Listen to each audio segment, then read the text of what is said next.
Hi there, I'm nicodehaan, and welcome to Living a Primal Lifestyle, where we explore a return to more balanced and natural wild world. To recover our natural health, gain our rights and freedoms. And I'm Ellen. It's a beautiful day in Durango, Colorado. It's about maybe 25 degrees right now. It's cold. Yeah, it's colder this morning for sure.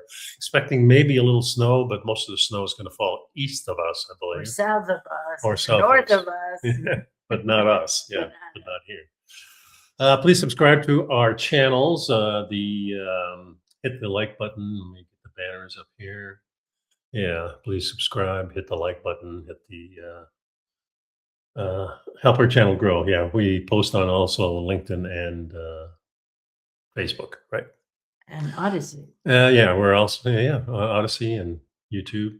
If you hit the link below the show notes, you can maximize your nutrition with products from Mother Earth Labs. These are products that we use to supplement our diet. We also have some links in there for some Amazon products that we use. And check that out. Some Amazon sourced products. Yeah, exactly. Yeah, source products.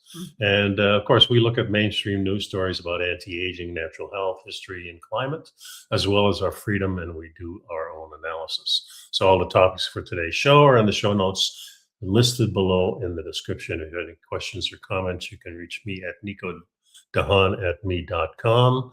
And of course, you can always leave a comment on YouTube, Facebook, LinkedIn, Odysee, whatever, whatever your convenience thing is. Uh-huh. So today we're going to be talking about, let me get my thing up here so I can see what I'm doing.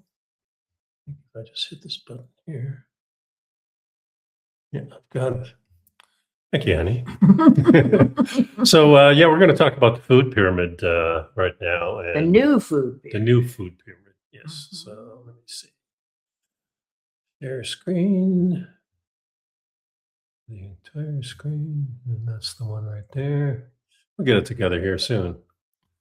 One can hope. Yeah, for sure. So yeah, I've got this eat real food is the new message. And of course, we see this pyramid is kind of upside down from what we're used to. We have these other pyramids here. I should show you that. Yeah, go back to that. Yeah, so from 1992 to every 2005. few years, which government agency is responsible for that? For putting up the new food pyramid. Environmental, maybe? I don't know. No, it's got to be health. Yeah, probably health. Makes sense. So this is the one we kind of used to for a long time. Then they put this one up. Wait a minute. The original one that we're all familiar with, called the food pyramid. At the bottom, you go bottom to top, most to least, and the basis for the foundation for the pyramid was grains and starvation food is what we call it. Whole grains. Yeah. And then 2005, they kind of modified it a little bit, put a little exercise dude there. You can see that.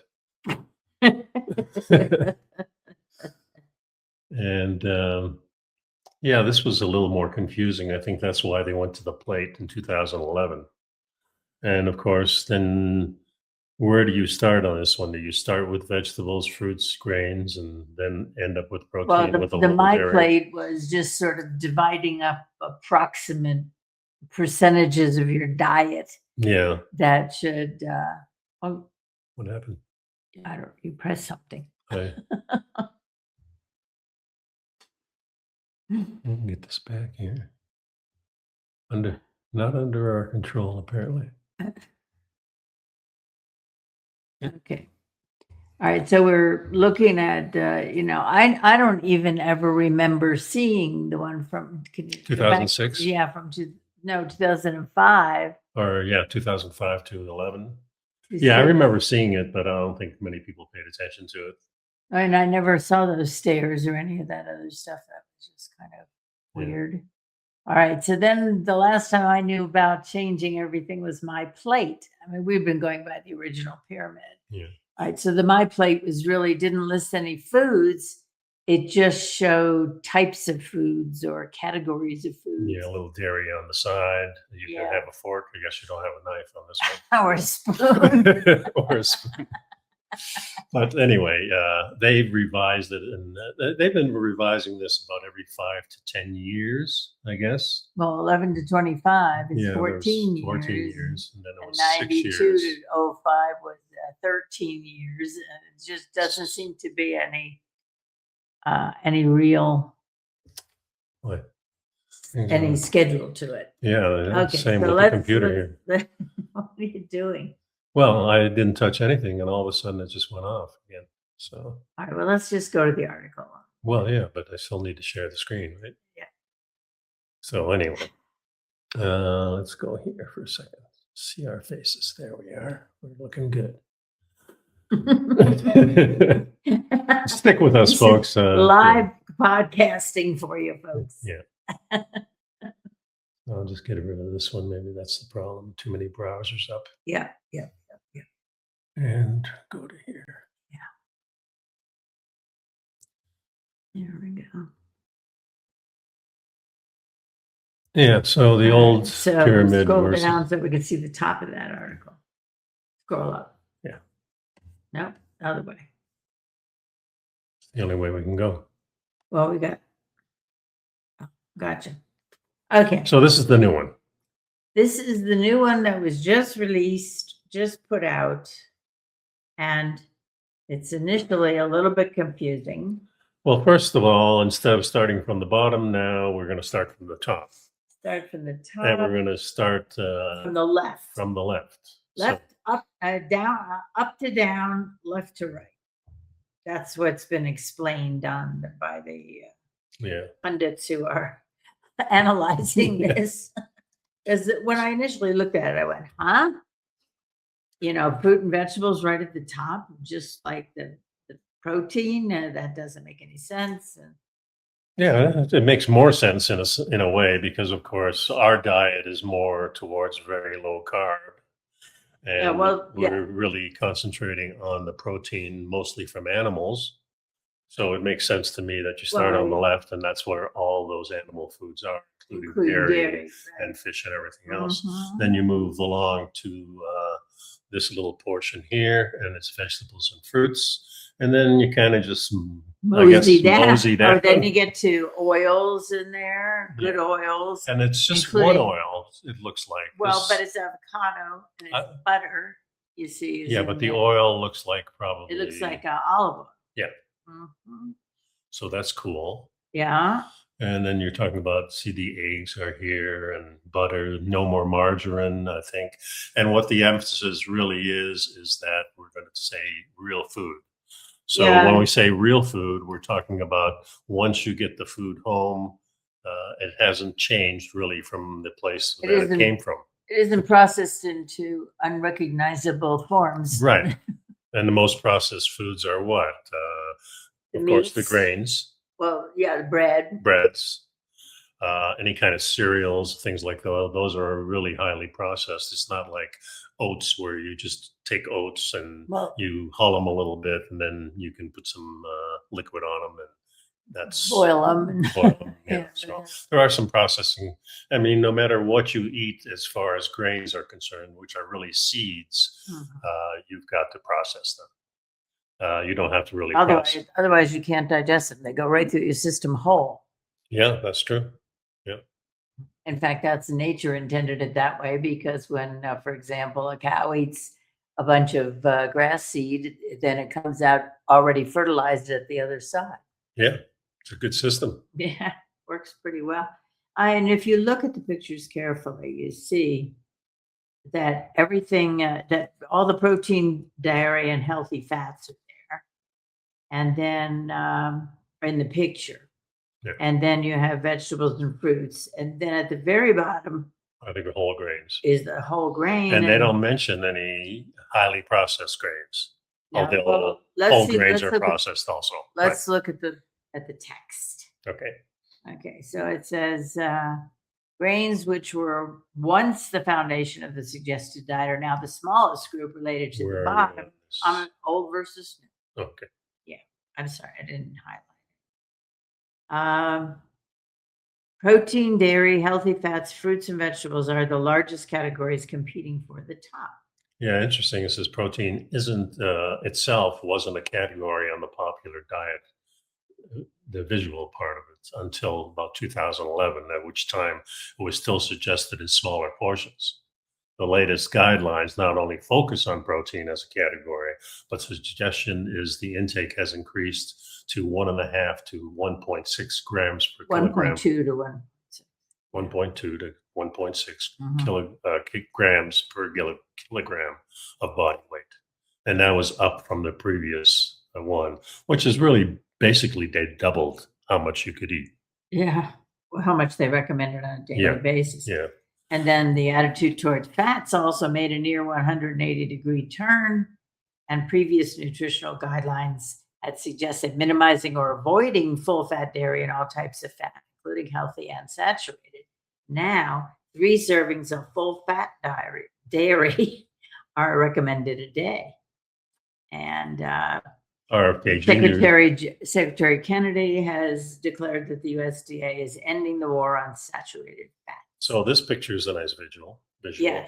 And I noticed they put some like hearts and a kidney and things like that. Yeah, organ meats. Organ meats, which Mhm, are and then you notice the flavorings are a little bit of That's rosemary. rosemary. But the idea is you put, some herbs and spices Yeah. on it.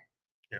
And now they're talking about healthy fats. Yeah, so now they encourage healthy fats, including saturated, but they do have a cap on saturated fat in the text that suggests only 10% of the fats that you eat should be saturated fat, which I think is probably maybe going to change later on because we know that the saturated fats are very healthy for us. Yeah, and So- it talks about the avocado as a naturally occurring whole food source. And, if we think about what we eat on a daily basis, we're talking about, I cook the eggs in the morning with Lard. lard. Yeah. In other words, I save the fat that's rendered from the bacon when I cook it. Yeah. And I use it in the morning to cook the eggs. Yeah. And we added it to our fryer. We have lard and tallow, kind of a mixture in our fryer when we do right like at the chicken moment. wings or something like that. Yeah. Chicken wings, yeah. Mhm. So the emphasis is really away from all the seed oils. They really don't mention that too much, but now they're suggesting that the healthy fats are going to be mostly olive oil and lard and tallow and those kinds of things from animal food. So that's really an upside down from what we were in the last 50 years, right? Right. Ever since the American Heart Association and Dr. What was the name of the guy that decided to that fat? Ansel Keys. Ansel Keys. Yeah. I must have blocked him out. Well, we blocked them out a long time ago. Yeah. Let's go to the next article. We just included that first one really for the visuals of, what was released. But if we go to the next article, which is 2025 to 2030, so they're giving us a 5-year timeline on this. Dietary guidelines for Americans are released. And it starts with prioritizing the protein foods at every meal. Every meal. Prioritize high quality, nutrient dense protein foods as part of a healthy dietary pattern. Yeah, consume a variety of protein foods from animal sources, including aged poultry, seafood, and red meat, as well as a variety of plant-sourced protein foods, including beans, peas, lentils, legumes, nuts, seeds, and soy. Yeah, we don't. No, I think those, those are kind of foods that if you don't have the others, then this could be survival it's foods, kind of yeah. survival foods. And I think our ancient ancestors really figured it out because these protein foods are not complete proteins, but they can be kind of like when you combine beans and rice, you do get a complete protein because of the plant protein. Yeah, plant protein. So, our ancestors. It's better than nothing. That's right. And there's societies that have figured that out and use that for thousands and thousands of years. We're talking about this, and these are very broad terms. Okay, peas. I love peas, but peas are very high in sugar, natural sugar. Mm-hmm. So you want to be careful of that. nuts and seeds, if you have any kind of intestinal issues, nuts and seeds can cause diverticulosis, which is an irritation of the small and large intestines. And soy, you don't want GMO, genetically modified soy. And in this country, it's a little harder to find non-GMO soy. Yeah. So just keep in mind that you need to dig a little deeper here. So it's to swap deep fried cooking methods with baked, broiled, roasted, stir fried, or grilled cooking methods. Yeah. And that's kind of what we do most of the time. I use an iron skillet on top, and that's how I sear the meats and cook the meats. Once in a while, maybe once a month or every 2 months, we'll have some deep fried things. Yeah, and our deep fryer, again, we're frying in lard. Yeah, no more of those seed oils and things like that. Yeah, we don't use, so it's a more natural process. And we don't use any breading on the wings, for example. Just so you marinate them a bit with some oils, what kind of oil? So I usually use sesame oil. Yeah. Sesame oil. Yeah. And that's about the only seed oil that we use. I mean, olive oil. Well, it's processed a lot different. They don't use high heat, and they don't mix it with solvents and things like that. Right. So that's. It also says consume meat with no or limited added sugars or refined carbs, such as starches, chemical additives. I think when I read this, I also think that I don't consume our meal with refined carbohydrates or any starches. We don't have potatoes usually. Right. Very, very seldom. Not at home. Right. And if preferred, you can flavor with salt, spices, and herbs. I mean, a lot of people will say, I'm a steak and potatoes person, and they're suggesting that you don't eat the potatoes with it. Or maybe a small potato. Yeah. It doesn't hurt, right. If you like the flavor of those things. Right. We do better. I always do better when I don't have the carbs. Well, especially if we're eating out. Yeah. If you're eating out, you have no way of really knowing what kind of oils they're using or, how they're preparing it. So we kind of stick to the meat and let's see, protein serving goals are adjusted as needed based on your individual caloric requirements. I'm not a big fan of counting calories, but no, I think we just eat till we're kind of full. And one of the things that we've done and figured out in the long term is really that if we have a piece of meat, we know the half of that is good fat, some saturated fat, some polyunsaturated fat in there, and that's what helps get us satisfied. The feeling of fullness. Yeah, so we eat as much as we normally. Sometimes we have a large steak, sometimes we have a small steak. And then, we have leftovers. Yeah. So I put them, I just throw them in the freezer, and then I make them later in the week. Yeah. And they now recommend that you can consume dairy. Including full fat dairy. Yeah. And I'd recommend everybody not to eat or drink any kind of dairy that's low fat. I mean, the whole the idea is you have a little bit of protein. Yeah, in milk and things, there are a little bit of carbohydrates, but very, very small amount. So it's the fat that you're really after. The protein we need to build our bones and everything. And the calcium. But the fat is what makes us satisfied. So if you eat low fat or drink it even, you're really asking your body to take in more of it. Right. Which doesn't really make sense. We want to be satisfied with what we're taking, and that's what fat does for us. And you don't feel hungry. Yeah, and they have some guidelines on dairy. And we also modify how much of the fat we eat. If it's a particularly fatty steak, we would maybe eliminate some of that. Or maybe trim it a little bit. That'd be after cooking. After cooking. Yeah. So recommendation, the next one is eat vegetables and fruits during the day. Throughout the day. That's a big difference. Yeah. And I don't, this doesn't make any sense to me at all. Okay, so it says eat a variety of colorful, nutrient-dense vegetables and fruits. Well, by definition, vegetables and fruits are not nutrient-dense for humans. Well, there are some are more than others, but naturally.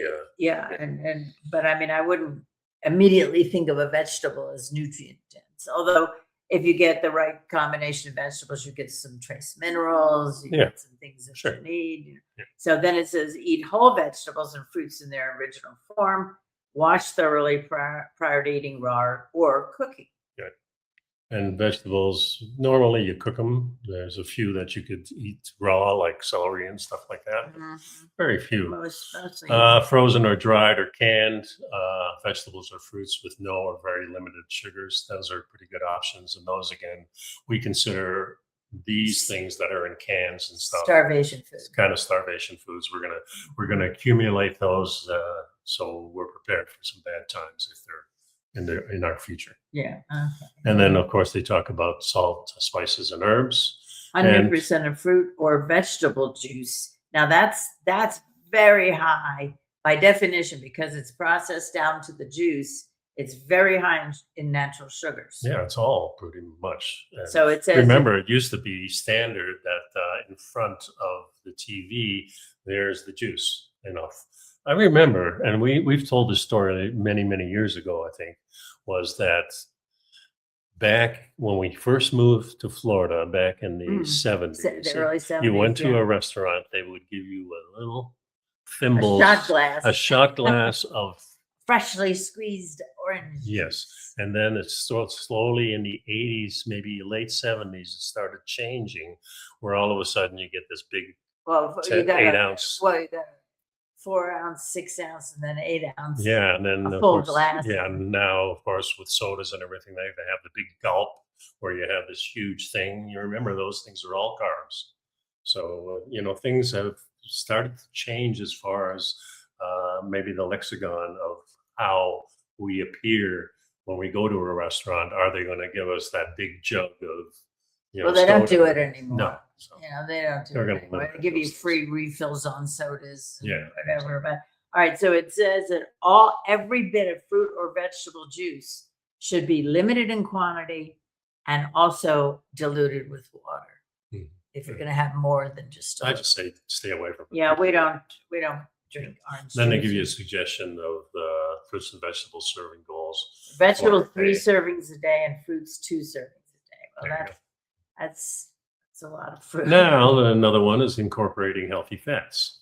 Healthy fats are plentiful in many whole foods, such as meat, poultry, eggs, omega-3 rich seafood, nuts, seeds, full-fat dairy, olives, and avocados. Yeah. Now, in the morning when I fix breakfast, I do the eggs, I do the bacon, and then I add a couple of olives. Yeah. So it says here, when cooking with or adding fats to meals, prioritize which ones you're going to use. Yeah, prioritize the oils with essential fatty acids. Yeah. Now the thing, for example, olive oil. Olive oil is great, and we use it for dipping some sourdough bread occasionally, and I use it in baking. Yeah. But you have to be careful with olive oil because it's not good for high heat. No, unless it's like they process it more if you're going to use high heat. And that's pretty extra much virgin. Yeah. Yeah. And the best high heat oil actually is tallow. The next one close to that would be the pig fat. Tallow is pig fat. No, tallow is from cows. Oh, lard is from. Lard is from Lard. pig fat. Yeah, and that has a little lower smoke range. Yeah. So, but you can still cook with it. You can still fry with it. I fry the eggs in it, exactly. and so on. Yeah. And then it says focus on whole grains. We stay away pretty much from whole grains. Well, for our bodies, it's just better. Our bodies don't do well with grains. Yeah, but we do have a little sourdough now and then. But We do have. why do we have sourdough as opposed to any other bread? Because it's fermented. Right. So it's gone through a process part of that makes it easier to digest. Yeah, it's like almost pre-digestion is started. And things like flour tortillas or crackers, if you. Well, it says significantly reduce the consumption of white bread, ready to eat or packaged breakfast options, flour tortillas and crackers. Well, if you have 1 or 2 flour tortillas when you're out, and there's a lot of Mexican food around Durango where we live, so I don't see anything wrong with that. Crackers, but not every day and not every meal. Yeah, and you're not going to eat 40 crackers. You might have 2. That type of thing. Most people don't eat just 2. That was a good tagline for many years, wasn't it? Can't Okay. eat just one. Right. Limit high processed foods. Well, that's Added sugars and refined carbohydrates. and that's pretty much is. Well, they want you to avoid any, the prepackaged stuff that's excessively salty, like potato chips and whatever, and or sweet, and all the cookies and candy, and they all have added sugar and sodium. And limit food and beverages with the artificial flavors, petroleum-based dyes, artificial preservatives, and low-calorie, non-nutritive sweeteners. So you should not be taking these alternative sweeteners. No, you shouldn't. There's no reason to add sugar to many things unless you're baking or something. Yeah, But then, really. of course, you're using it because if you're baking with no sugar and you're You using need it to grains, rise. there's no flavor. Right? Right. Well, also, it's like yeast. Yeast needs sugar Right. to grow. And that should be very, very small part of your diet. So all this processed food is really something that you should be making it a priority not to eat, but on special occasions or once in a while, nothing wrong with it. And they say avoid sugar sweetened beverages such as sodas, fruit drinks, and energy drinks. If you look at the label on an energy drink, you're going to find it's mostly sugar. Also highly processed. High fructose corn syrup and sugar. And then we get to the alcohol, limit alcohol. Well, that's pretty natural. As you get older, you have a tendency, if you want to be healthy, you're not going to drink as much. Well, also it affects you more dramatically with less alcohol. The less you drink, the more effect it is for you over the long haul. Right? So you're not used to it. No, but you do get a tolerance for it, but that doesn't mean it's good for you. But also, older people are more quickly affected by the alcohol. Of course. Regardless of whether you ever drank it before. Sodium, and this, of course, is something that you're adding. And if you're going to use salts and things like that, it's better to get these really Himalayan salts, sea salt, Celtic salts, things like that are much healthier. And they give you some recommendations. And even then, I mean, we don't use a lot of salt. I put a little bit of salt on the eggs because eggs do beg for salt. Also, and we use then you use the Himalayan salt that you. When I prep the meats before I cook them, I usually put the salt on them. And it's the whole crystals that you crack is in the. Grind it up. Grind it up in the grinder. Yeah. So the next article we're using here is called Pulp Fiction, The Truth About Fiber. Yeah, this was very interesting to me. Well, I mean, we knew this. Yeah. But it was if you're on a more carnivore type diet, which we are on, we're not 100% carnivore, but we're about 95%, sometimes 90%, depending on, Yeah, if I made a little sweet potatoes or something, but that's not a potato. It's a yam. It's a yam. It's a root vegetable. Yeah.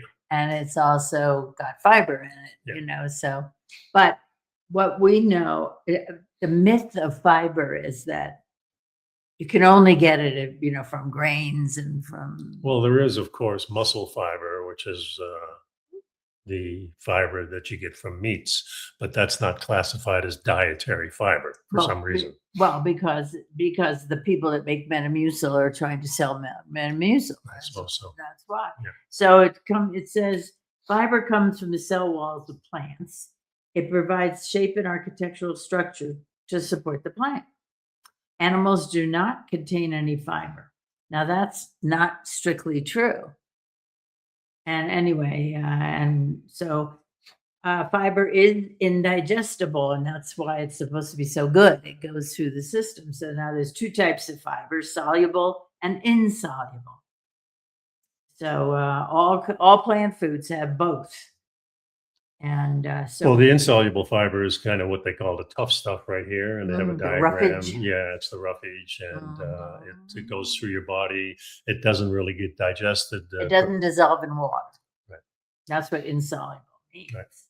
And so, and it passes through your system practically untouched because even bacteria cannot easily digest it. Right. And the whole point of being healthy is you want really good bacteria to break down your food. And if you're eating a food that doesn't, is not affected by that process, then what use is it really? And Well, it's very interesting here because the person who wrote the article said we're told that we need the fiber, that it's good for us, it adds bulk to the contents of our intestines and helps to push things along. And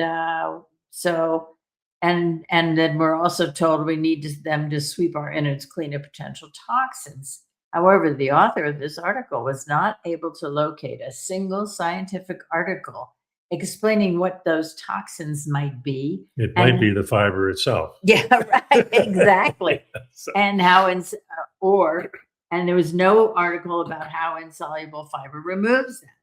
yes. So this is what you call your propaganda that we've all swallowed, as it were. So the next one is called the soluble fiber, and that's the kind of gel, and that's the Metamucil that you're talking about. Well, it's soluble in water, Yeah. can partially dissolve in water, and most over-the-counter laxatives are made with soluble fiber. Yeah. So it's interesting because and the whole thing about, you know, the soluble fiber that binds with the LDL, which is called the bad cholesterol.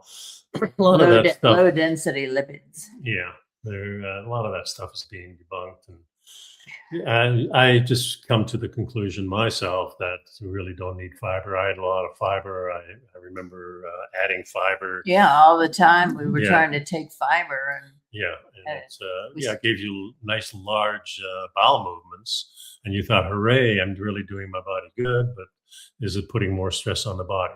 Yeah, well, that's the whole question. And in a lot of cases it didn't do a bit of good. And one of the things it says, do high fiber diets help with weight loss? And this is the myth that we've been told.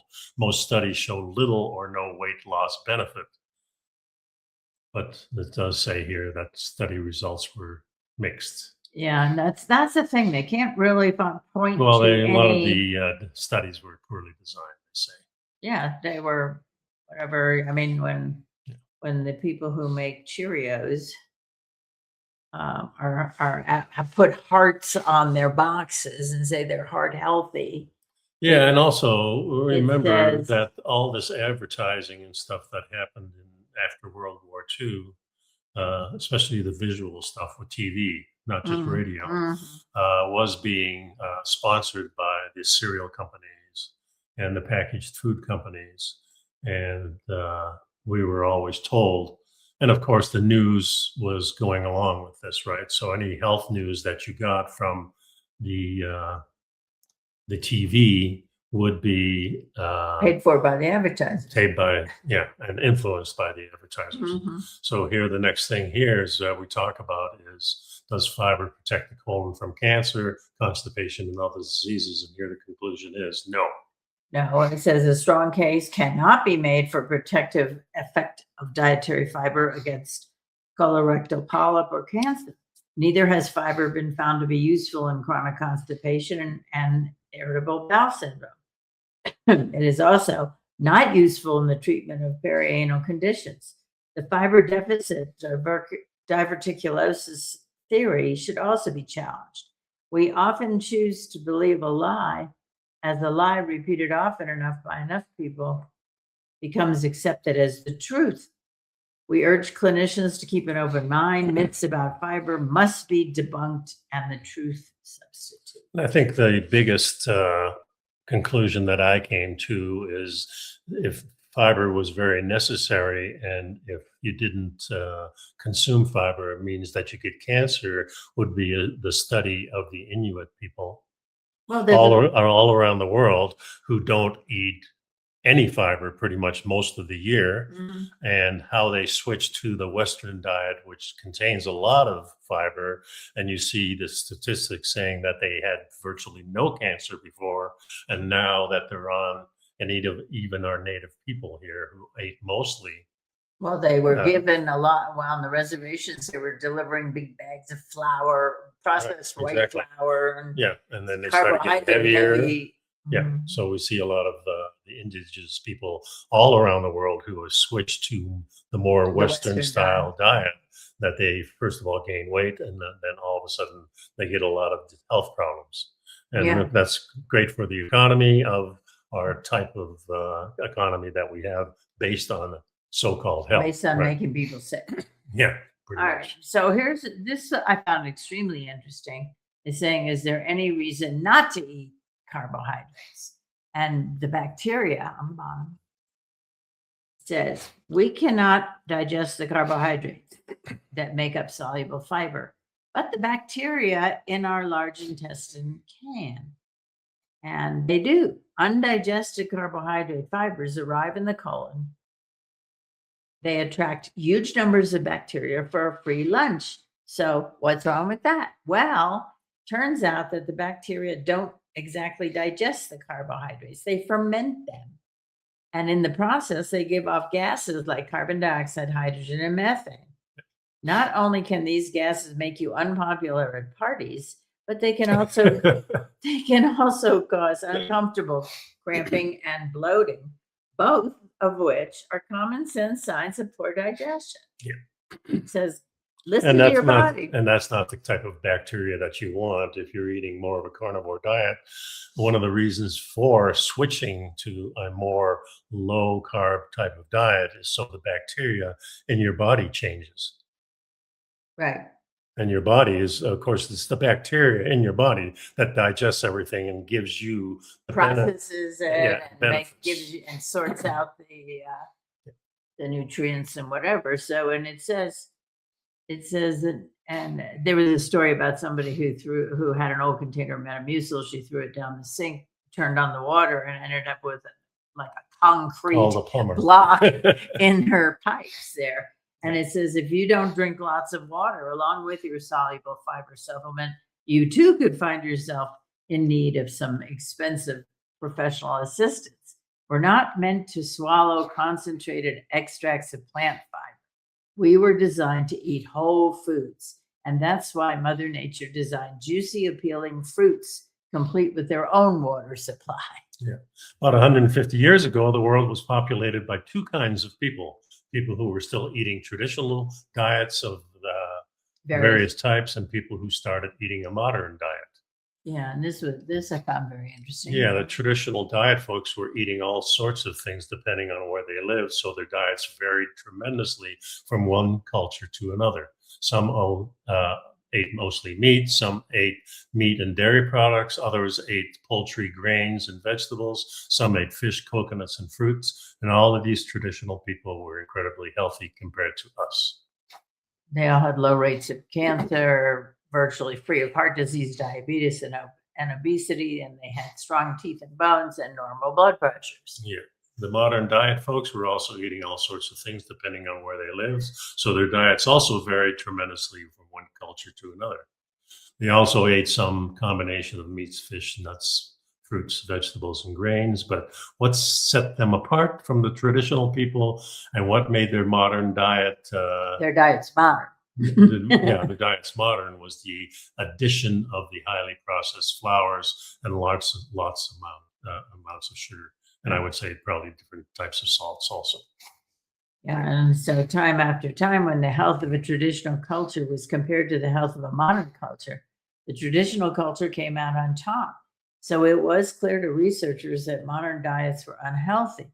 The problem was some scientists looked at the two types of diets and jumped to the wrong conclusion about why modern diets were inferior to traditional diets. Yeah, they assumed it was because modern diets lacked in fiber, not because modern diets were loaded with carbohydrates, highly refined carbohydrates. So that's the real ticket there. So that's what changed. Okay, so now the article talks about an example of the kinds of studies that have been done to show that fiber is healthy. And it says whole grain, ready to eat cereal as part of a dietary program for weight loss reduces low density lipoprotein cholesterol in adults with overweight and obesity, et cetera, et cetera. But that sounds promising until you read the study and you learn there was no difference in weight between the two groups after 12 weeks. So, and that the LDL was not significantly impacted. Yeah. So, and there were other problems with the study. So it says it's not surprising. It would not be surprising oat cereal, perhaps a tiny bit healthier than white toast, plain bagels, English muffins, and pretzels. However, it's impossible to conclude that the oat cereal was beneficial. Just didn't harm you quite as much. It's just likely the reason was that they were not eating more fiber than they were eating fewer refined carbohydrates than the comparison group. So to make matters worse, 3 of the study's authors were scientists who worked for General Mills, the manufacturer of Cheerios, which I loved in the beginning. Yeah. And then it talks about fiber or not fiber, and we've already included that fiber. Just take a look at the article. It's got some interesting stuff in there. So it says the bottom line about fiber. Number 1, fiber is not essential for human life or health. In fact, carbohydrates aren't either. Right. And adding fiber to your diet cannot cure any health problems because it doesn't get to the root of the problem. If you eat risky, refined, and high glycemic index carbohydrates regularly, soluble fiber may soften your blood sugar and insulin spikes and may reduce your cholesterol a little by interfering with their digestion. Yeah, if you find soluble fiber supplements useful, take care to drink plenty of water with them. And if fiber bothers your digestive system or you don't like it, you can safely avoid eating it since it is not essential to your health. That's for sure. That's interesting. Yeah. It really is, because there's so much stuff about it. And the last article we have is an op-ed that don't scapegoat big sugar. Lots of food producers profited from the demonization of fat. And I think that's really been the problem over the last 50 years after World War II, this whole campaign about demonizing fat. And now you have a lot of bland food that's going out into the population. And the only way to make it appetizing is to add the sugar into it. And that's been the whole problem all along. Because if you don't, your box of cereal tastes like the box. Exactly. You may remember just recently a big study came out from Harvard supposedly saying sugar was wonderful and it was not to be worried about and don't avoid it, whatever. And now we know that the scientists at Harvard were paid off to downplay sugar's harms and it shows how the food industry shockingly manipulated nutrition science for decades. Yeah, according to an article published on September 12th, which happens to be my birthday, by the Journal of the JAMA, which is the Journal of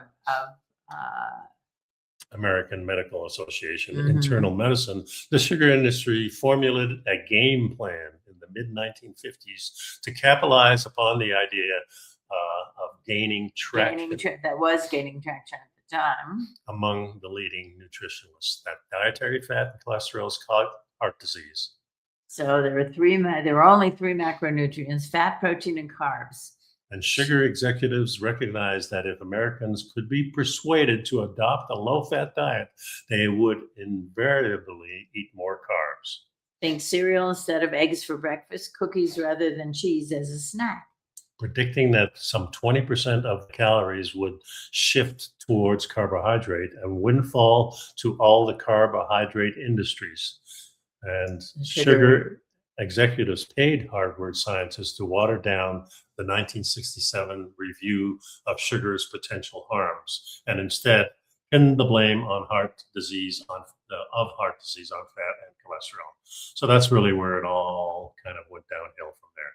And so far, from the 1960s or even before till just recently, now all of a sudden they're saying, well, all that information was bad, and here's the real truth. And we've got, I'd say, a pretty good handle on, although I think these charts that we showed at the beginning are a little bit confusing, but the proof is in the pudding, and the proof in the pudding is if you start watching a lot of things on YouTube about people who switched their diets to a low carb diet or to a paleo style diet Or even to or a to carnivore. a carnivore diet, the Mhm. reason they're doing so well is because they eliminated the processed foods and the sugars. And if you just start there, then all of a sudden your whole lifestyle, I think, is going to change. Well, And also we hear a lot of anecdotal reports from hundreds and hundreds and maybe thousands of people who were suffering from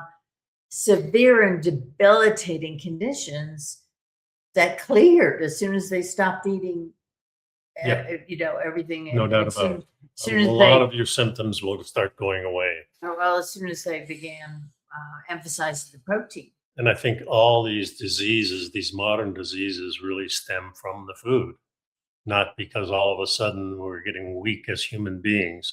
It's the food that has had changed over the last 50, 75 years, not the actual health of our babies that come out of the womb, and we've changed as a species. So we Well, have not, it's really common sense that the food is your key to health. Of course, there's exercise and things that help, but just think about what it takes what to you put in your mouth is what's going to Yeah, but most significantly my affect train of thought was on the exercise part right Mhm. now. And what I'm saying is that if you just look at what it takes, the type of activity that it takes to get your meat from the natural environment, Mhm. there's your exercise. Oh, yeah, yeah, yeah, Okay. yeah.